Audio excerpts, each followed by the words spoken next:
સુરત શહેર organ city તરીકે વિશ્વવિખ્યાત બની રહેશે। સુરતમાં 30 વર્ષીય યુવાન બ્રેન ડેડ જાહેર થતાં તેનું અંગદાન કરવામાં આવ્યું। ઓર્ગન સિટી તરીકે ઓળખાતા સુરત શહેરમાં વધુ એક અંગદાન કરવામાં આવ્યું। સુરતમાં રહેતા 30 વર્ષીય યુવાન ધર્મેન્દ્ર નિષાદ ઘરે દાદર ચડતી વખતે પડી ગયો હતો, જેથી તેને માથાના ભાગમાં ગંભીર ઈજાઓ થઈ બ્રેન ડેડ જાહેર કરવામાં આવ્યો છે। સુરતની જીવનદીપ ઓર્ગન ફાઉન્ડેશન દ્વારા અંગદાન વિશે સમજ આપતા પરિવારે યુવાનનું અંગનું દાન કરવાનું વિચાર્યું છે। નિષાદના પરિવારને 2 કિડની લીવરનું અંગદાન કરી 3 લોકોને નવું જીવન આપ્યું છે, તો સુરતના જીવનદીપ ઓર્ગેન ડોનેશન દ્વારા 25મું અંગદાન કરવામાં આવ્યું છે।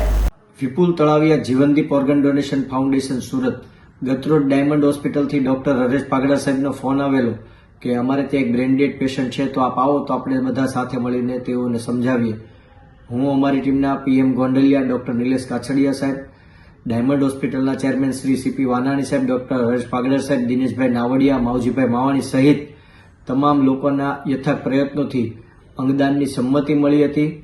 વિશેષ આ ધર્મેન્દ્ર કુમાર 32 વર્ષીય યુવાન હતા, તેઓનું આકસ્મિક બ્રેન ડેડ થતા તેઓના થકી 3 લોકોને નવજીવન મળ્યું છે। લીવર અને બંને કિડનીઓનું દાન IKDRC અમદાવાદ દ્વારા સ્વીકારવામાં આવ્યું હતું।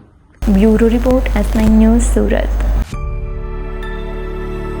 અમારી તમામ માહિતીથી અપડેટ રહેવા માટે જોડાયેલા રહો S9 ન્યૂઝ સાથે।